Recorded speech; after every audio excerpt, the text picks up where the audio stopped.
I think it's a suppressed childhood thing. I wasn't allowed to celebrate Halloween very much as a child, and I think this is my rebellion. Is just growing 5 acres of pumpkins.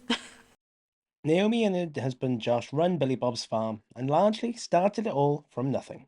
They only took it on 7 years ago, and the pumpkin patch has only been going for 5 years. It's been a huge growth for the pair, and they've found that the pumpkin farming is one of their favourite parts of the job. We started in 2018 farming. So I'm not from a farming background. My husband, Josh, is. But we didn't have any farm. We didn't have a farm. We didn't have any ground. We didn't have any animals. So we started from scratch back then. The pumpkin patch, we're on our 5th year. During COVID, pretty much like everybody else, we had a vegetable patch.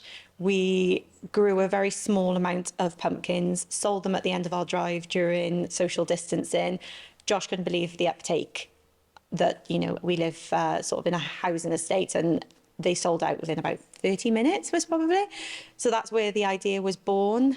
Like I said, I've always loved Halloween. So the opportunity to do something around my favourite time of year, very, very appealing. Billy Bob's is part of some people's family traditions now. Naomi says that families come back every year, and she loves being able to be part of people's Halloween. Yeah, we've got faces that have been coming back from like the first year. So we've got little children that have been babies in arms, and they're now like 5 years old with siblings. And it's just really nice to see people grow up, and it almost becomes part of their annual tradition. So they've got to get their pictures in their matching clothes, and they've got to go and stand in front of one of the scenes behind. And then they're almost like family pictures. So it's really, really special. The growth of Billy Bob's farm largely goes hand in hand with the growth of Halloween itself. 10 years ago, pumpkin patches were an American thing, and really just a novelty over on this side of the pond. But now they've become a staple of people's autumns and a hugely celebrated part of spooky season.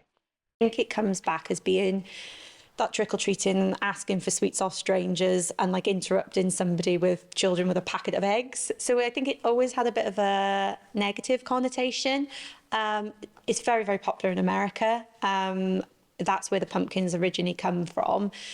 And I think it's almost celebrating the seasonality now. Like, we've always celebrated Christmas. There's always events to go see Santa. Valentine's Day, I would argue, has also grown, and also very commercialized American practice. But, for us, it's a matter of having people spend time going for a walk down to the pumpkin patch, spending time with their family, taking pictures, making memories. Like, if you slip and fall over as a toddler in the mud in like your wetsuit, then it's part of that. Or remember that time that this happened.